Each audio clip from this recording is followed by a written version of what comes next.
Hello everyone, welcome to BPSSC ESI means practice MCQ. और Bihar SIPT exam के लिए भी प्रिपरेशन कर रहे हैं तो आप इस वीडियो को देख सकते हैं।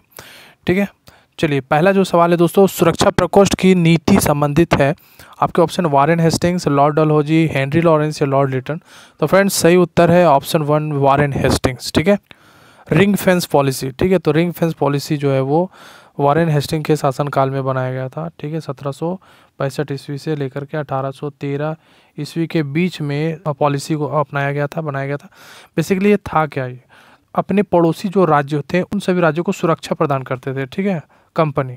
और इस क्यों करते थे, इसलिए करते थे ताकि जैसे अगर राज्यों की सुरक्षा रहेगी तो उसके स्वयं के राज्य की भी क्या रहेगी, खुद की सुरक्षा रहेगी। ठीक है, और वे सुरक्षा किससे करते थे, तो अफगान और मराठों से क्या करते थे। ठीक है, तो यहाँ पर जो रिंग फेंस पॉलिसी जो था वो अवध को लेकर के था कि अवध को सुरक्षा प्रदान करना था। किनसे, तो वो मराठा से और अफगान से। ठीक है, मराठों से और अफगानों से। चलिए next, all India trade union Congress का प्रथम अध्यक्ष कौन था? वीवी गिरी, अब्दुल कलाम आजाद, पंडित जवाहरलाल नेहरू, लाला लाजपत राय।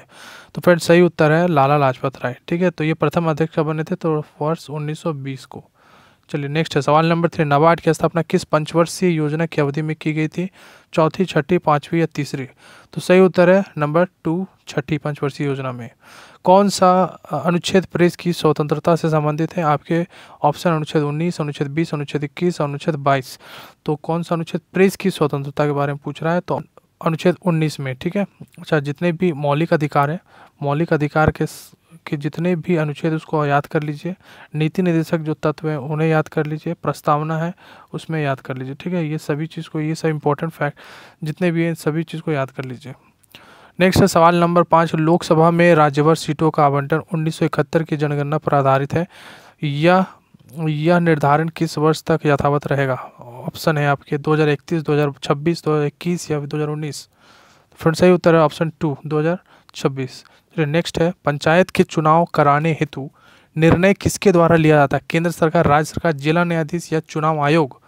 तो फ्रेंड सही उत्तर है ऑप्शन 2, राज्य सरकार के द्वारा पंचायत का जब चुनाव करवाया था तो इसका निर्णय लिया जाता है। सवाल नंबर 7, निम्न अखबारों में से कौन सा मुख्यतः उदारवादियों की नीतियों का प्रचारक था? ऑप्शन जो है वो सही उत्तर है ऑप्शन 3, लीडर अखबार था, मदन मोहन मालवीय इसके संपादक थे। न्यू इंडिया के संपादक एनी बेसेंट, कॉमनवेल्थ के संपादक भी एनी बेसेंट ही है। यंग इंडिया का आप सभी को पता है ये महात्मा गांधी थे। सवाल नंबर 8, किस सदन में अध्यक्षता करने वाला अधिकारी सदन का सदस्य नहीं होता है? आपके ऑप्शन है लोकसभा, राज्यसभा, विधानसभा या फिर विधान परिषद। तो सही उत्तर है ऑप्शन 2, राज्यसभा।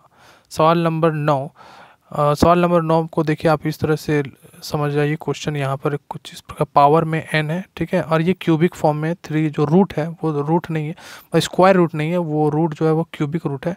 ठीक है, ये 27। तो इसको क्या हम लोग लिख सकते हैं, तो 3 का पावर 3 लिख सकते हैं। ठीक है, और ये 3 टू द पावर n हो गया जो क्यूबिक रूट है। अब इस क्यूबिक रूट को इक्वल साइन के इधर ले आते हैं, तो जब इधर लाएंगे तो क्या होगा 3, तो 3 इंटू 1/3 हो जाएगा। ठीक है, 3 3 कैंसिल हो जाएगा, 3 टू पावर n, तो n is equal to value 1। ठीक है, अच्छा यहाँ पर जो बेस है वो खत्म हो जाएगा। ठीक है, अगर हम लोग पावर को इक्वेट कर देते हैं तो n इज इक्वल टू 1 हो जाएगा। ठीक है, सवाल नंबर, अच्छा इसका आंसर हो जाएगा option 3 is the right answer, 1। Okay, सवाल नंबर 10 है, रडार का आविष्कारक कौन था? आपके ऑप्शन है रॉबर्ट वाटसन, फ्लेमिंग, ऑस्टिन या इनमें से कोई नहीं। तो सही उत्तर है ऑप्शन 1, रॉबर्ट वाटसन। मीन्स में आपको यहाँ पर ध्यान रखना है कि जितने भी आविष्कारक है और साथ ही राजधानी है वो भी पूछता है। नेक्स्ट है सवाल नंबर 11, मनुष्य में एफ्लाटॉक्सिन खाद्य विषाक्तन द्वारा सामान्यतः कौन सा अंग प्रभावित होता है? हृदय, फेफड़ा, वृक्क या यकृत? तो सही उत्तर है यकृत। ठीक है, लीवर। सवाल नंबर 12, जीव के विकास के संदर्भ में निम्नलिखित में कौन सा अनुक्रम सही है? ऑक्टोपस, डॉल्फिन, शार्क, पेंगोलिन, कच्छप या बाज, कच्छप यानी कछुआ, सालमेंडर, अजगर या कंगारू, मेढक, केकड़ा या झींगा? तो option 3 is the right answer, salamander जो हो गया, उसके बाद अजगर हो गया, कंगारू। ठीक है, चलिए नेक्स्ट है सवाल नंबर 13, ब्लड कैंसर को आमतौर पर किस नाम से जाना जाता है? Leucoderma, leukaemia, anaemia, haemophilia? तो सही उत्तर है नंबर 2, ल्यूकेमिया। चलिए सवाल नंबर 14, पॉलिस्टर के बने कपड़े धोने के बाद जल्दी सूख जाते हैं क्योंकि? नंबर 1, जल बहुत ही जल्दी वाष्पित हो जाता है यानी सूख जाता है। नंबर 2 है पॉलिस्टर बहुत कम जल का अवशोषण करता है। या फिर वह ऊष्मा को जल्दी अवशोषित कर लेता है, या इनमें से कोई नहीं। तो option 2 is the right answer. Polyester बहुत कम जल का अवशोषण करता है, इसलिए पॉलिस्टर के जो कपड़े होते हैं बने हुए वो जल्दी सूख जाते हैं। सवाल नंबर 15, कौन सा तत्व सबसे पहले कृत्रिम रूप से उत्पादित किया गया था? Neptune, plutonium, francium, technetium. तो सही उत्तर है ऑप्शन 2 प्लूटोनियम। सवाल नंबर 16, कार बैटरी में प्रयुक्त एसिड है? हाइड्रोक्लोरिक अम्ल, बोरिक अम्ल, सल्फ्यूरिक अम्ल या कार्बनिक अम्ल। तो सही उत्तर है सल्फ्यूरिक अम्ल H2SO4, ठीक है। और एक होता है H2SO3, इसको बोलते हैं सल्फ्यूरस एसिड, ठीक है। सवाल नंबर 17, निम्न में से कौन सा देश काला सागर से अपनी सीमा साझा नहीं करता है?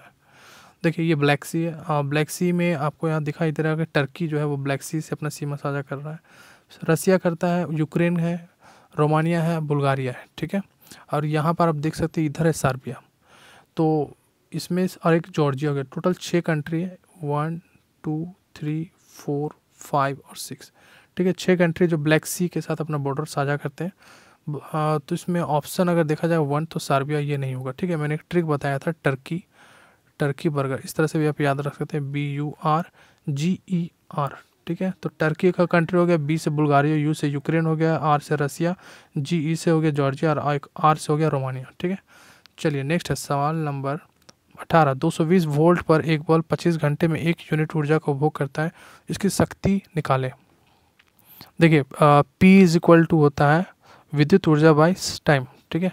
अच्छा यहाँ पर 1 यूनिट बोल रहा है, 1 यूनिट ऊर्जा का उपभोग करता है, ठीक है। तो एक यानी 1 यूनिट जो है वो आपका 1 किलोवाट आवर के इक्वल होता है, ठीक है। और 1 किलोवाट जो दिया हुआ इसको हम लोग क्या करेंगे 1000 में चेंज कर लेंगे, यानी 1000 वाट हो गया इंटू 1 आवर, ठीक है।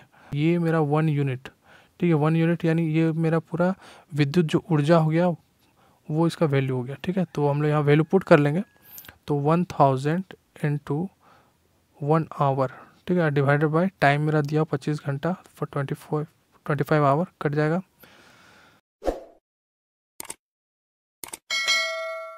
और यानी 40 टाइम्स में कट गया, तो P इज इक्वल टू क्या हो गया मेरा 40 वाट, ठीक है। तो सही उत्तर हो गया ऑप्शन 3। चलिए सवाल नंबर 19, यदि 2 ओम प्रतिरोध वाले प्रतिरोधक से 5 एम्पीयर की धारा 30 मिनट तक प्रवाहित हो तो विद्युत ऊर्जा की खपत का मान निकालें। देखिए इसमें आपका क्या क्या दिया हुआ है, एक आपका दिया हुआ है रेजिस्टेंस 2 ओम दे दिया है यानी प्रतिरोध। उसके बाद आपका करंट इसमें जो फ्लो हो रहा है वो दिया है 5 एम्पियर दिया है। उसके बाद जो टाइम दिया हुआ है 30 मिनट दिया हुआ है, इसको हम लोग सेकंड में चेंज कर लेंगे तो 60 सेकंड, ठीक है। टोटल अब हमको क्या निकालना है, विद्युत ऊर्जा की खपत निकालना है।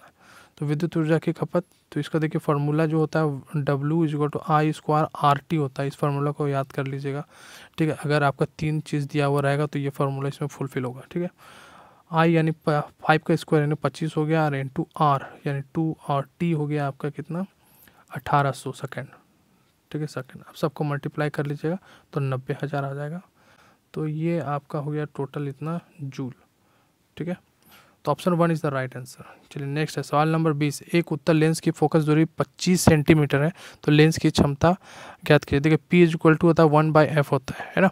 तो F यानी फोकस दूरी, तो यहाँ पर फोकस दूरी दिया हुआ 25 सेंटीमीटर। तो देखिए उत्तल लेंस का बात कर रहा है, तो उत्तल लेंस में जो फोकस दूरी होता है वो हमेशा प्लस में होगा, तो 25 सेंटीमीटर हो गया प्लस 25। तो इसको हम लोग क्या करेंगे, अच्छा यहाँ पर लेंस की क्षमता निकालना और आप डायोप्टर में दिया हुआ है, ठीक है। तो इसको हम लोग मीटर में पहले हम लोग चेंज करते हैं, तो मीटर में चेंज करने के लिए हम लोग 25 है तो 100 से डिवाइड करेंगे, कितने बार कट जाएगा 25 चौके 100 यानी इतना मीटर 1/4 मीटर और प्लस में।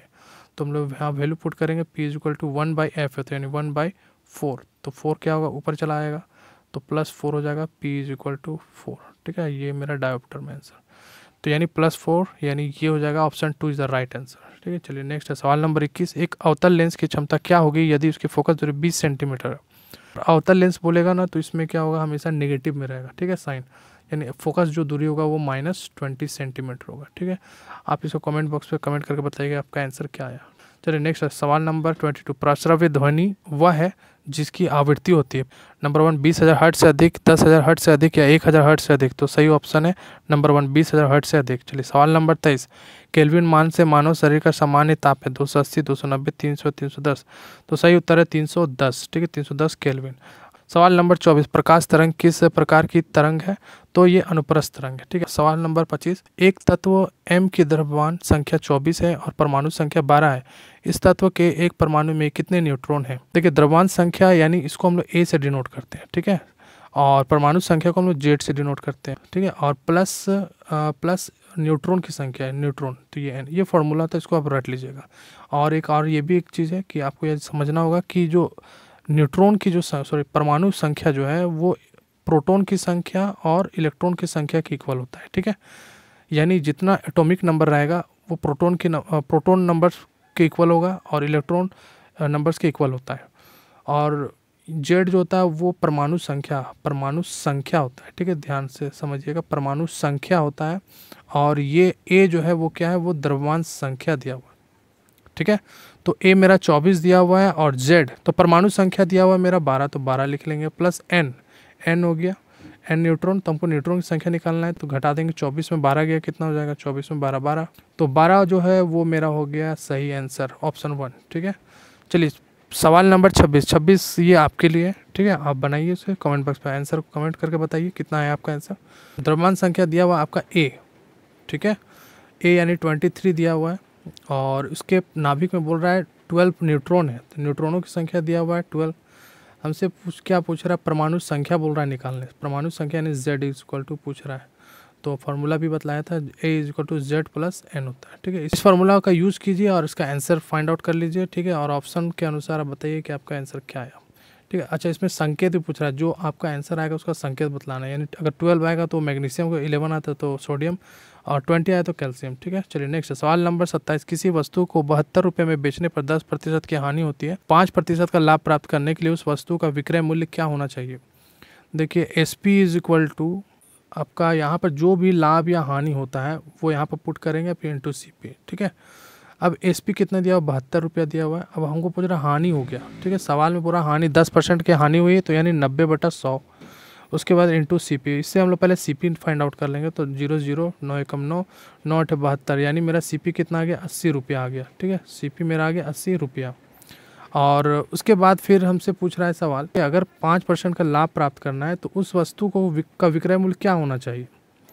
ठीक है, तो सेम फार्मूला फिर वही चीज़ यूज़ करेंगे, SP है यहाँ पर लाभ हानि और इंटू CP। ठीक है, तो इस बार हमको SP निकालना है, तो SP नहीं मालूम है, और 5% का पूरा लाभ प्राप्त करने के लिए 5% लाभ यानी 105/100, और हम मेरा CP क्या आया था, 80 आया था। 0 0 कैंसिल, ये 5 2 जा 10, 5 1 जा 5, 5 2 जा 10, 2 1 जा 2, 2 4 जा 8, और ये आ गया मेरा 4 4 8 यानी 84 रुपीज़। ठीक है, SP क्या हो गया मेरा 84 रुपीज़, तो option 4 is the right answer. चलिए नेक्स्ट है सवाल नंबर 28, यदि किसी संख्या का 2 गुना करके, मान ली कोई संख्या x उसका 2 गुना कर दिए, और फिर बोला उसमें अगर 20 जोड़ दिया जाता है, 20 जोड़ दिया जाता है, तो पूरा वही उत्तर प्राप्त हो जो उस संख्या को 8 से गुना करके, यानी x है तो उसमें पूरा 8 से गुना करके गुणनफल में से, यानी इसका 8x जो गुणनफल हुआ इसमें 4 घटा दिया जाए।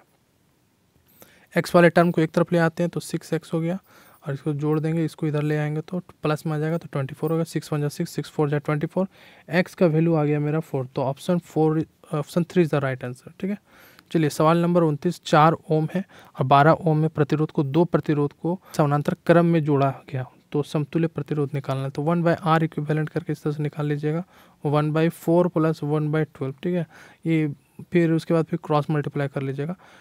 ठीक है, तो इसमें आप इसका भी आंसर हमें कमेंट करके बताइए इसका आंसर क्या आएगा। ठीक है, ये सब सहज सा सवाल है, इस तरह का बहुत मैं क्वेश्चन करवा चुका हूँ। ठीक है दोस्तों, तो आप प्रैक्टिस अगर कर रहे हैं तो आप इसका आंसर कमेंट बॉक्स में प्लीज़ कमेंट करके बताइए। ओके, सवाल नंबर 30 है कि श्वेत प्रकाश की किरण जब किसी प्रिज्म से होकर गुजरती है तब जो वर्ण यानी रंग सबसे अधिक विचलित होता है वह है लाल, बैगनी, नीला, या सभी रंग समान रूप से विचलित होते हैं।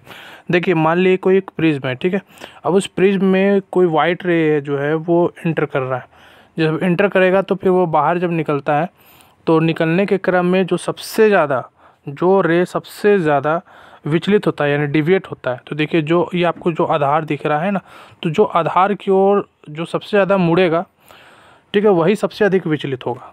ठीक है, तो यहाँ पर सबसे ऊपर जो होता है R होता है रेड।